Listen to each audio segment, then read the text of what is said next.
Alrighty, we are live again and things seem to be maybe working a little better. Okay. So let's see here.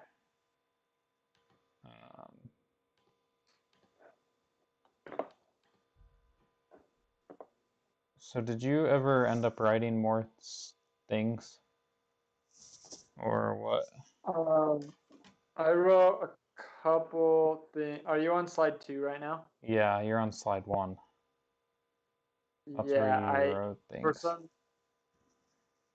for some reason it didn't like load the other stuff, but that's okay, right? It was I'm guessing it's my fault because my computer exploded. So Yeah, we can just go from slide 1, okay. right? Yeah. Middle of solving. Okay. Okay, well, sorry for that headache, everyone. Not sure what happened there. So, internet issues are always a problem, but thank you for being patient, and we should be good to go again. Hopefully, I think it's now a new video, so it may be a little difficult for people to find it. But hopefully people will find it. Yeah. Let's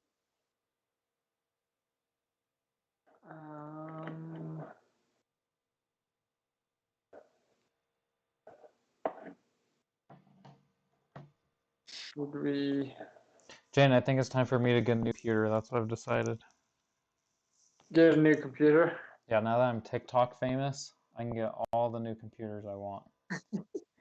Dude, you are TikTok famous. With my 500,000 views. Dude, that's not everyone can say that. No, they cannot. All right. Here, do Let's. you want me to send the new link out Yeah, you want to just send to it? double check? Come on.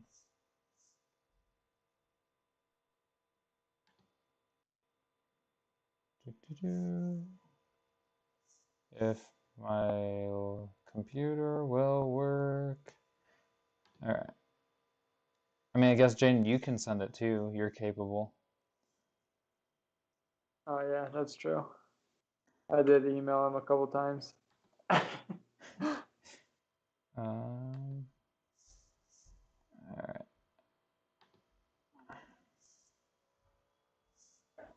Check it out, dude. My sticky note. Whoop whoop. All right. Oh, he is here. Oh, cool. Yay. Okay. Yay! Okay. Okay, Jaden, let's Yeah, get sorry going. about that. Will you let us know exactly where we left off before we blew up and now we're back.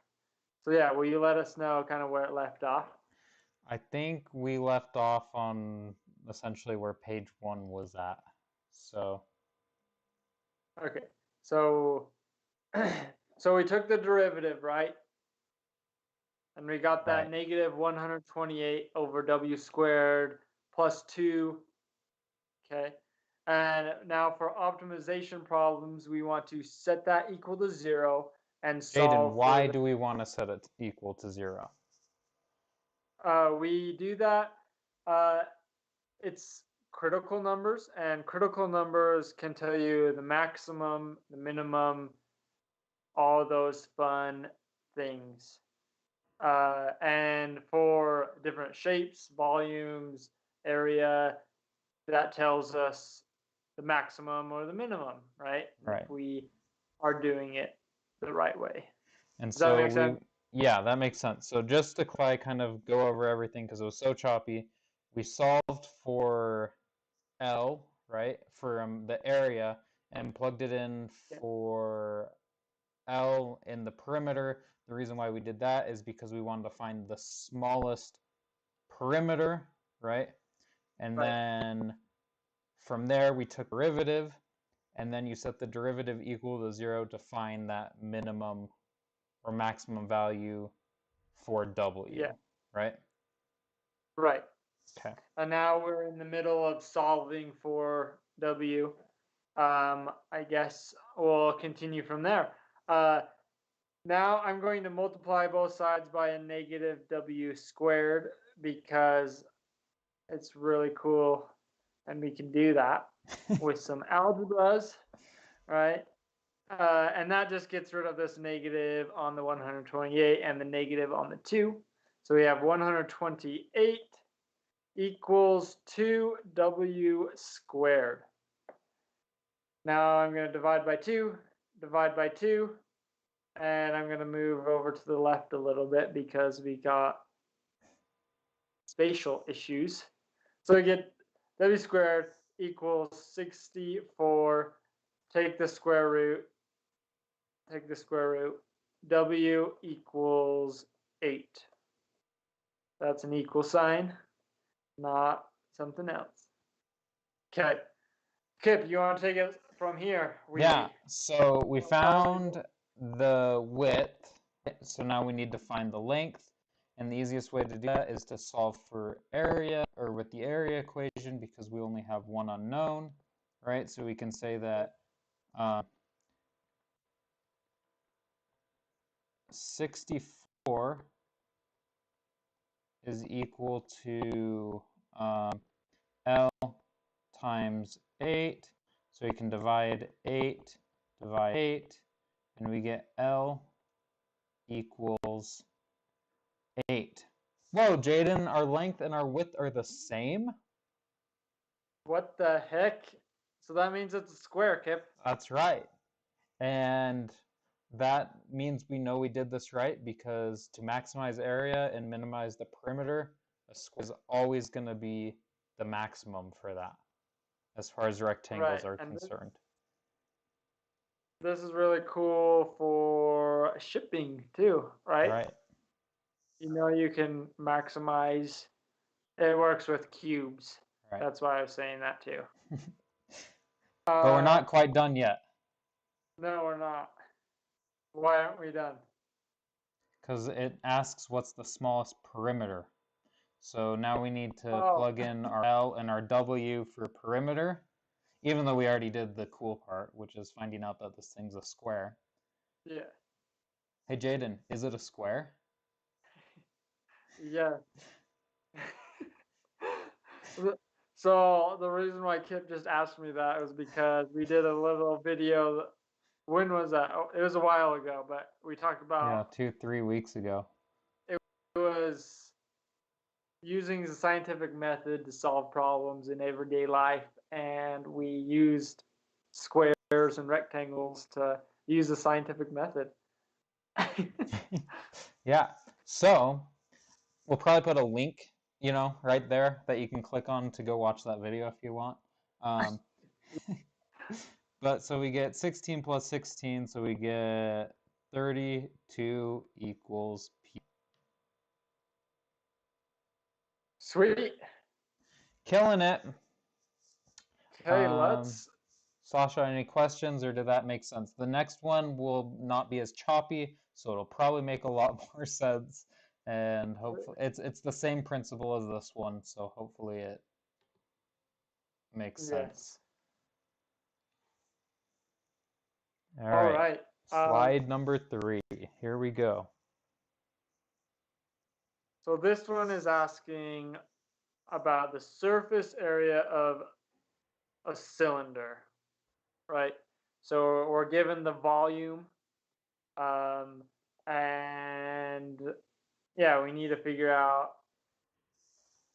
the best way to get the least amount Watch me draw this cylinder.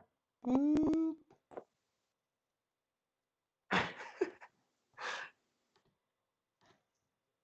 Dude, you're amazing so far. Whoa, how did that happen? Should I put a bottom on it? Well, all that, I'm going to write down the volume equation. Volume equals pi r 2, wait, what is it? Pi squared. Oh, hold up. It's not pi squared. It is pi r squared h. Is that right? That's right, because we got a Yes. whole bunch of areas of circles being stacked on top of each other, right? Boop, boop, boop, boop, boop. Yes. Yes. Okay, and then we also need the surface area, right? So I'll just write in A for the area. That will be 2 pi r squared plus, Pi r squared what is it? h. 2 pi r Yeah, h? that's right. Yeah, because we have these two top and bottom circles, right? And then we have all these rings. So each of those circles, we add them together. Yeah. Yep. So Jaden, Sweet. why? I think that we need to clarify why we wrote down two equations again, right? Anyways, Yeah. we have two different variables, right? And so we're trying to get essentially, we need two equations so that we can solve for just one, right? So, Right. and we know the area, surface area, and we know the volume. And if you didn't know them, like we didn't, you can look them up and then you know them. Google. Yep. That's what we did. Or you can use calculus to derive them, but that is true. We already know the volume, right? It's 16 cubic inches, so we can plug that in to V, right? 16 equals pi r squared h. All right. Now I am going to Aiden, we got a comment on the last question, and we can do that maybe on this one, but it said, can you guys show a sign analysis so we know that it's a maximum and not a minimum? Okay. Well, let's do it for this one. I didn't see that question until now. Sorry. Okay, yeah. Sweet. That last one, that would have been It was a maximum, or a minimum, I guess. a minimum, yeah. So it's going to be the same for this one, but we need to prove it. Okay. Yeah, you gotta do the whole, I think it's like, isn't it like a limits kind of thing? Like you take from either side of it and show that if it's the minimum, you get a trough, right? Anyways.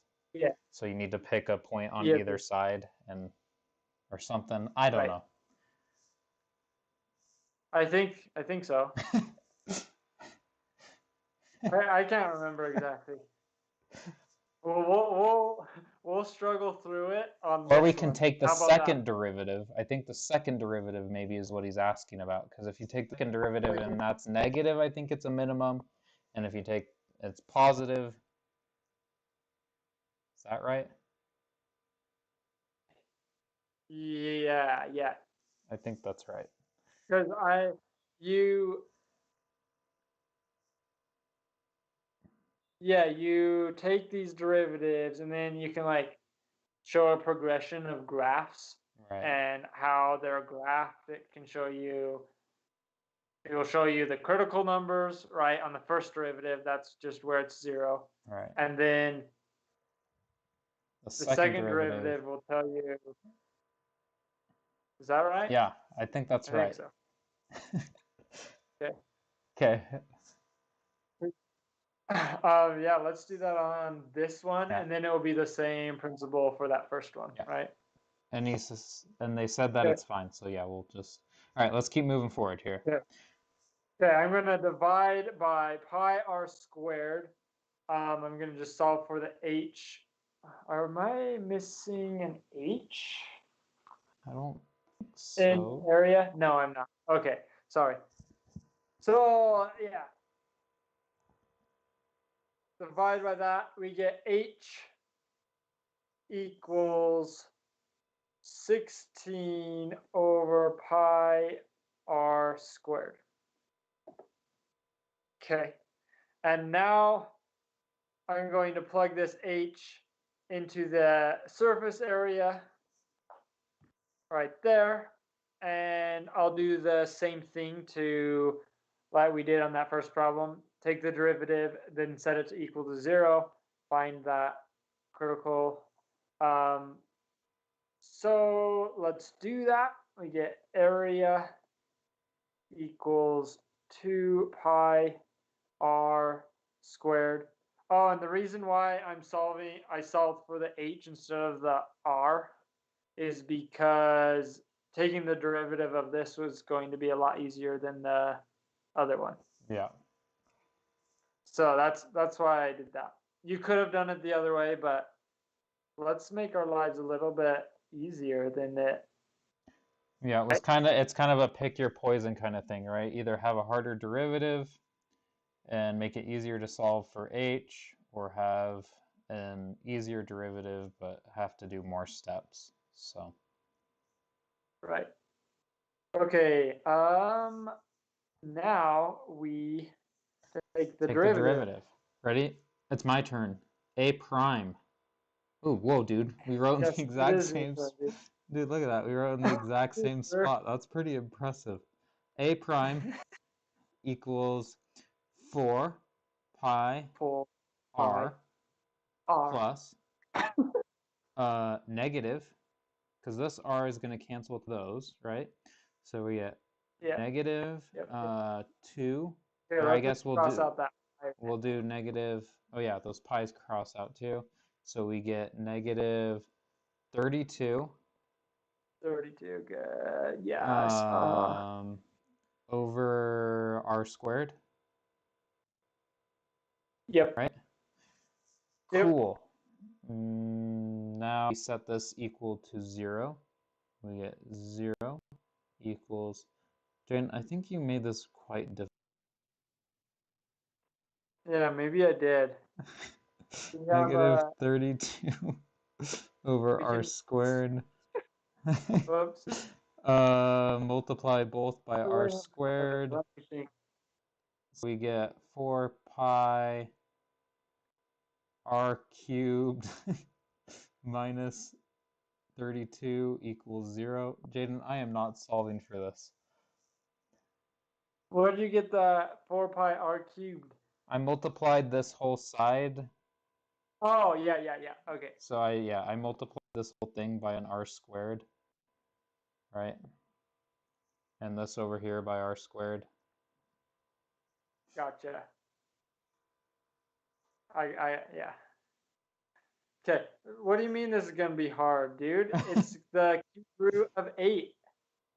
Oh, it is? Oh, yeah. Okay, so we Yeah. get 32 Yes. divided by, well, no, we got a pi in there, dude.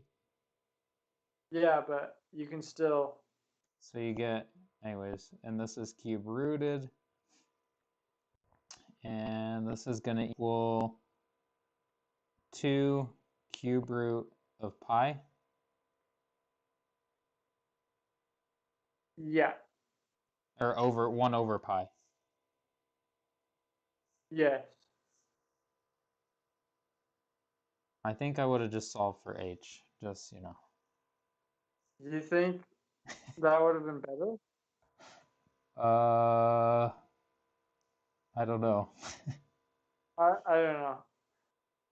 Either way, we're gonna Yeah, get it the would have been same. better because we would have, if we solved for r here, r squared, well, I guess that's just a single r.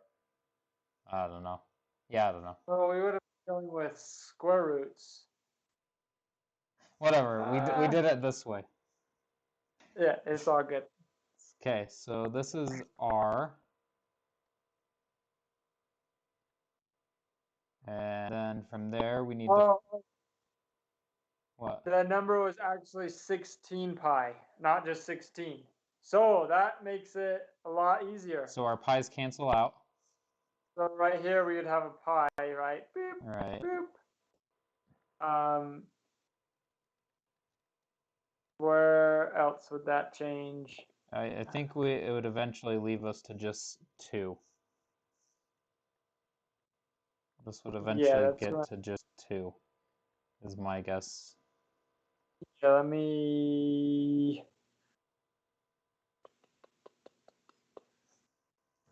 Okay, so we would just plug in... So we'd still have a pi here. So we'd still have this pi. Here, I'll show it with laser. This pi. Mm-hmm. But this pi... Jane... Yeah, Kip. Dude, why are you sighing at me, man? It's fun. Okay, let's see. We might need it. I'm saying is that my cylinder that I made is pretty impressive. It is pretty cool. Okay, we're gonna write down this pi again. We take the derivative. We should have a pi here still, right? And a pi here. Yeah. Yeah. Yeah. Oh, it does cancel out. Yeah. So our answer will be 2. Yay. We'll have a pi here. So subtract that over. Our R equals 2, and then we can solve for H. I'm just going to do a new blank frame. Yes. Okay. And so what slide? Slide 4. Slide 4. Okay. We got V is equal to pi R squared H. And we are going to, we know our R is equal to 2 and V is equal to 16, right? And so we can go ahead and say that this is now going to be 16 is equal to pi 4H. So H equals, we divide by pi over 4, or pi 4, and so we get left with 4 over pi. 4, not 4 over pi. What? Oh, yeah, you're right. Jaden. Dude. Okay. We're doing great. We are. So now this is going to be a little tricky, though, for what... Yeah, what was the minimum deal is. So, because he was at, it's the minimum height, and we took the derivative for the radius. So...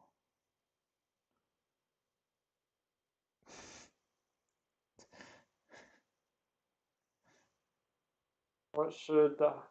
Well, it's the minimum amount of it. So it still works because we took the minimum, like we took the derivative of the surface area, right? Right. And that's what we need.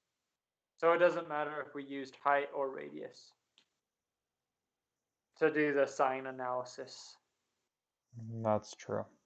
So I think, so if we have, we can do it both ways, but just... Yes, we still need to answer that question, right? We answered what the height should be, but now we need to actually solve for the area, right? No, it just asks what the height is, the minimum height. Oh, yeah, I guess. Oh, wait, no, wait, it's the minimum, okay, yeah. If the minimum amount of tin is to be used, which is the surface area, what should the height be? Okay. All right, so We got the height. Now we just need to do a little bit. Yeah, so I've drawn this little trough right here, and if we put it on like a grid, we'll make this our R and this our surface area, right? And so at this point, at minimum R, and if we went to the left of it, it would be greater, right? If we went to the right of it, it would be greater. So if we go back to this formula, the derivative, which is, Jane, do you want to write this on slide? Here, read it to me and I'll write it down on slide 4. Was A prime equals 4 pi r plus, oh, I guess just do minus 32 pi divided by r squared. Minus 32 pi divided by r squared. Yeah. Okay. So, with that being said, we can, our r was equal to 2, right? So if we plug in a number, we could plug in a number greater than 2. 0. Yeah, and oh, we can't use 0. No, we can't do 0. But we can plug in 1, right? So we could do, so A prime, oh wait, no, we want to plug it into the original area, right? Are you? Yeah. Yeah. Or no, if we plug it in, hold on. Okay, let's think about this trough. So our prime this way on the right-hand side should be negative if we plug in a number less, right? And it should be positive if we put in a number greater than 2.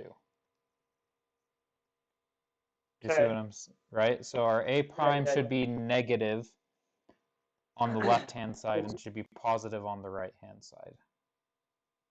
Right? A prime. Yeah. Yes. Because we should have a negative slope, positive slope. Right. Okay. Okay. So let's see here. So if we plug in 1, we get 4 pi negative minus 28 pi. What? Oh, I just said negative 28 pi. Yeah. So we get negative 28 pi. So that's negative. So that's good. That's what we want. And then if we plug it in, we plug in 3, we get 4 pi 3 minus, so that's 12 pi minus 32 pi over 27. And that's going to give us a positive number of some sort. So that's going to be positive, and so that's a minimum. Right? Because the slope on this side is going to be negative, and the slope on the right is going to be positive. I think that is the question. That's what they were asking for. Yeah, let us know if that is what the question asked for. Cool. Yeah. All right, Jen, you want to tackle this last problem? Yeah, we should tackle it. A rectangle is bounded by the x-axis and the graph of a semicircle defined by y equals 25 minus x squared. What length and width should the rectangle have so that its area is maximized? So this is pretty similar to the first one, right? Yeah. But this time it gives us, I guess, the length or the width with the y equals 25 minus x squared. So I'm drawing down here on the graph, right? We have L is going to be equal to y, right? Okay. And then our width, which is going to be this whole length here, is going to be 2 of our x, right? Yeah. Well, yeah. Absolute value, right? Do we need the... Because if it's on the negative side, I don't think we'll need it, but I think that technically, because right, if x Yeah. equals I see negative what 3, you're saying. yeah. But you'll be able to get a positive or a negative either way, right? Yeah, we can just leave it as w equals 2x. Yeah. That'll probably be easiest. Just because we'll just want to deal with quadrant Right. 1, right? Right. Just stay in the positives. So then what would our perimeter formula be, Kip? So our perimeter, I don't think we're going to need it for this one, Jaden. So we It's just asking about that max. equation that it gives us? Yeah, because so the reason why we've been using perimeter and area both in previous ones is because we needed 2 equations, yeah. right? But we already have an equation that relates L in terms of W, right? Because W equals 2x, and then Y, or, L equals 25. I have my eraser out. Y equals 25, yeah, there you go. Minus 2x, right? Right. Okay. So let's just plug in the y, that equation we have, into this new area formula. Okay. Right? Mm-hmm. Okay. So we get A equals 25 minus 2x. Is that an x squared? That's probably an x squared. Yeah. Yeah, that's definitely going to be, an x squared. It's a parabola that doesn't go Right. through the x-axis. Yeah. Okay, so we have that equals that, and then we got to times that by 2x. Let's put that in parentheses. Haha. It's not showing up. Did you put them in? Oh, there they go. Nice. Yeah. Delayed. All right, Jane, what do Okay. we want to do from here? I'm going to distribute that 2x into the parentheses. What are you going to do? Dude, I'd probably do that too, because it's going to make our derivative a heck of a lot easier, right? I'm going to go over on the left-hand side of this picture. Just I'll go on the because right-hand side. Okay, do it, dude. I dare you. Whoa, that's a big 50. For celebrating this last problem. That's what that is. Yeah, we are. Dude, we got 3 minutes until 8 o'clock. We did have a big delay, so. This is, it's perfect. Okay, now I think we need to take the derivative again. What do you think, Kevin? Dude, I think we should take the derivative to find the local maximum or minima. Yes. Boom. Okay, and then I'm going to set it equal to 0, like we have on all these other problems. That gives us what are called the critical points, right? And then we can do that same sign analysis that we did on the previous problem to see that it will be a maximum or a minimum. Right. All right. Okay. Let's just 50 equals 6x squared. I'm not liking this, Kip. Did we do something wrong?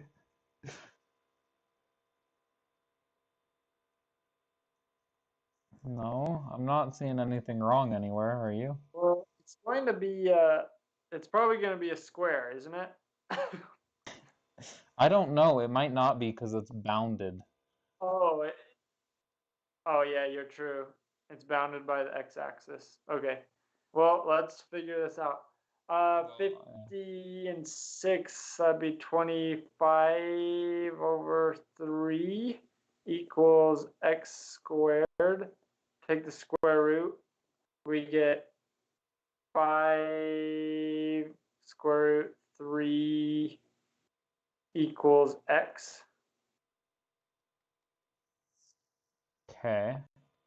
Or you can write it as 5 square root 3 over 3 equals x.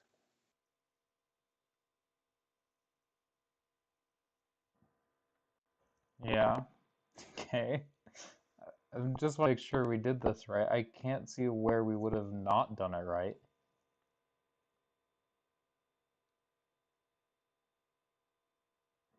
But Yeah. Yeah, I don't know.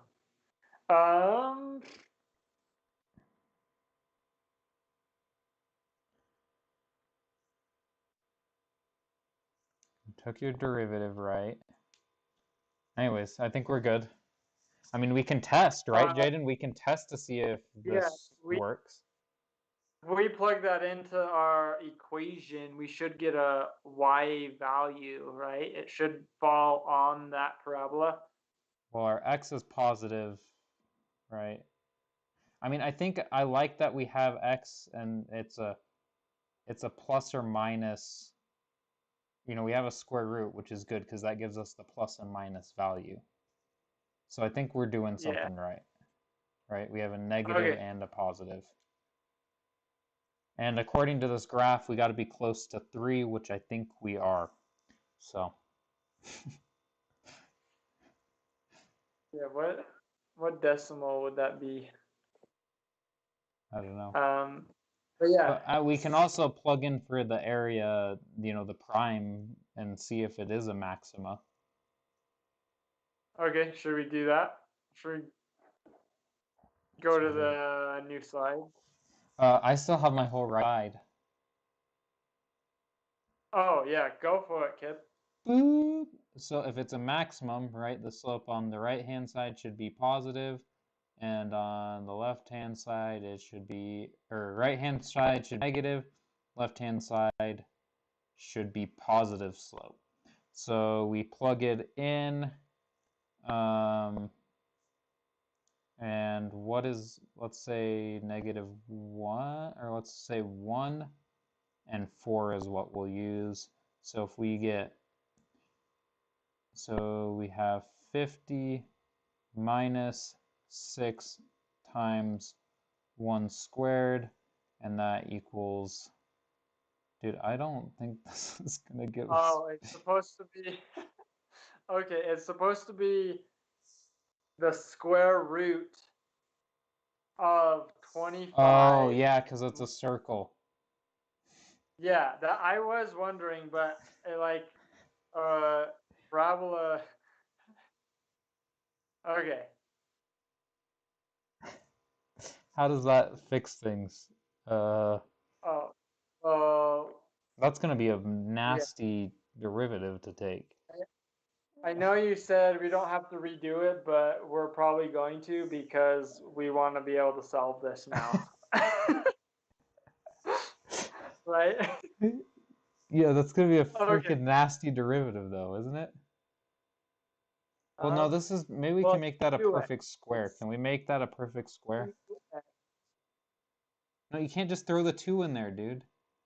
Oh, okay, yeah, never mind. Okay, yeah, okay, yeah. Dude, not let's just... square. Yeah, I gotcha. No, it should be a square. Okay. Shouldn't it? No. No, okay, yeah. Okay. I'm erasing all this. Here we go.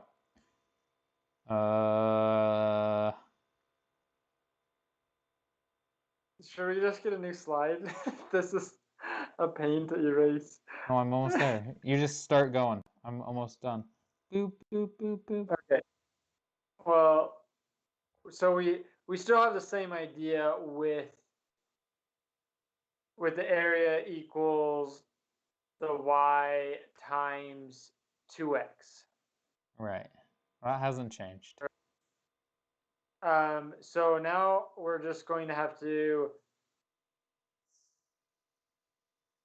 take the derivative of this, and this is going to be a product and a chain rule, right? Yeah, dude. That's why I said it's gonna be nasty. Here, should we? Okay. Is there not a way to So make this would the be 25 minus 2x the 1/2? 1/2. And then I'll write I should have wrote the 2x out front just because it looks nicer. Oh well, it doesn't matter. Is there, Um, I mean, we could, dude, I'm almost tempted to switch that 2x to a 4x squared to the 1/2 so that we can multiply it through. Can't we do that? 4x squared. So we do this. Yeah. I guess we could do that. So we can multiply it through so we don't have to.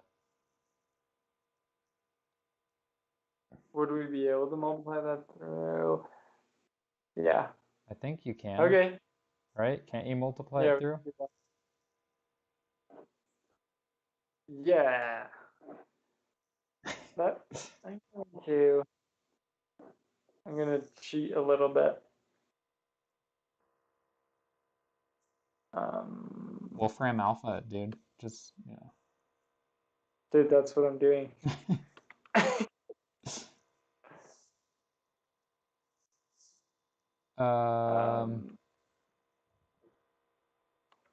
Times.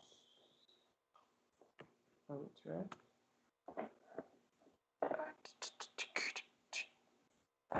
Okay. So, holy cow. What? Did it give us the answer? So, okay, I did a little. Oh, it is x squared, not 2x. No, wait, no, it is x squared. Oh, yeah, okay. Wait, Okay. is it?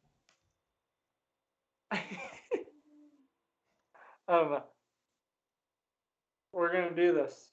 Yeah, it and is. it's gonna be awesome. Yeah. Okay. Okay. So, doesn't that make that isn't that a perfect square? It is. So that makes it a lot easier. So, What is it? Yeah, because you get 5, right? You can have 5. No, you get 5x. Dang it, it's not. Not yet. Is it? I quit. Jane, what does Wolfram Alpha say? Okay, so the derivative of that would be. Are you ready to write this down? Yeah. Did you put in the x squared? 50. Yeah, x squared, and it's not 2x squared, right? It's just x squared. Yeah, it's just x squared.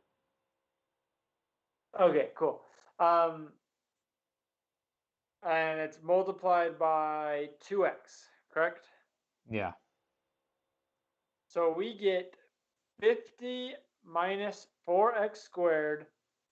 So all of that divided by the square root of 25 minus x squared. Okay, and this equals a prime. And Kip. Yeah. This looks. This is easy, dude. Because we put a equal to 0, so the whole bottom goes away. Ooh. That's true. Okay. It's 4x squared. And sorry, Sasha, if you wanted help, actually doing that derivative, but yeah. It's so if we do that product, derivative of the first times the second plus the derivative of the second times the first. Right? Yeah. That would be the product rule. Yeah. Okay. But the derivative of the first, you have to use a chain rule. Okay. And that's why we didn't want to do it.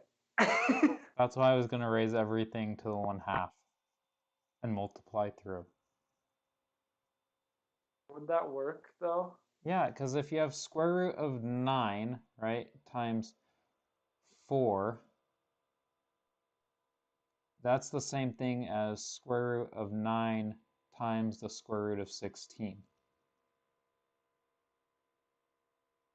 Okay, but the square of It would, because because then you would get square root of 9 times 16, which is, because you would be able to break it back into its two factors. Okay, yeah, you can do that with multiplication.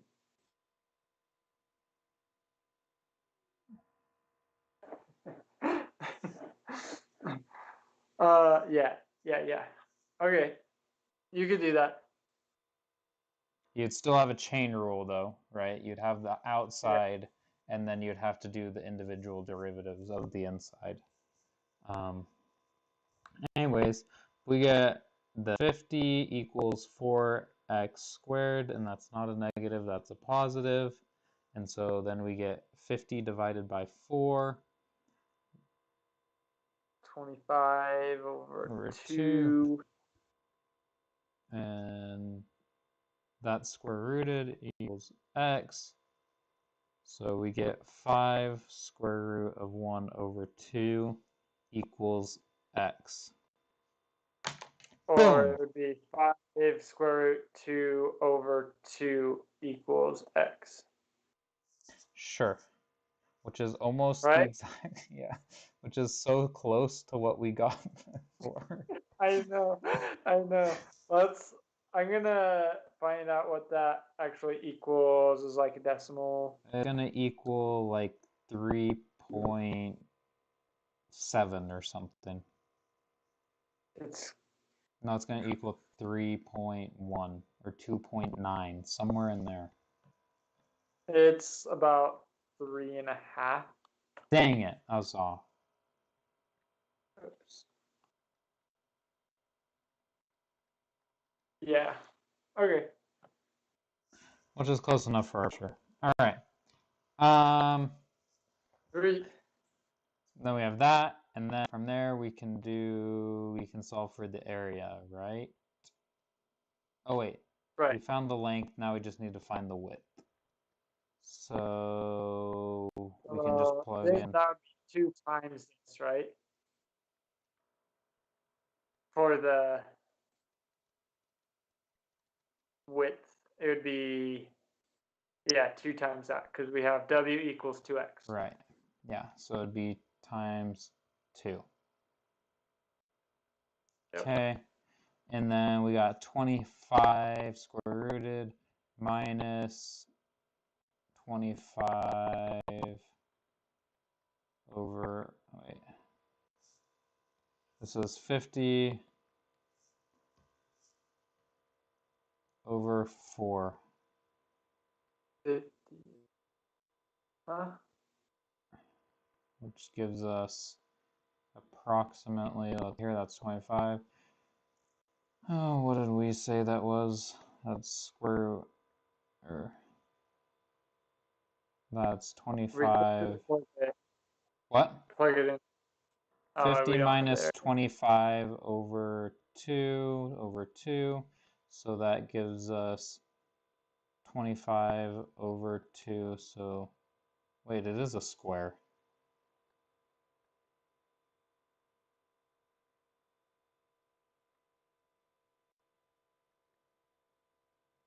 No, it's not. It's a rectangle where the length is half the width. Where did you get the 50 over 4?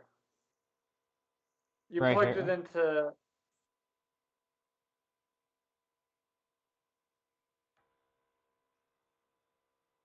why aren't we plugging it into our original equation? What's the original equation? 50. Oh, you're just. Hold up. I'm plugging it in for the y, right? Because y equals L. Yeah. And we don't know what our a is. Right. So I wrote y equals square root of 25 minus x squared. Okay. Yeah. And our x. Our x, Okay. I chose you it. just went back to this. I went Yeah. back Okay. Gotcha. further because it's an easier It's thing to easier. plug in over there. I gotcha. So we get L is equal to 5 square root 2 over 2. Okay. Sweet. There we go. So our W equals 5 square root 2, and our L is this one, right? 5 Yeah. square root 2 over 2. Yep. Okay.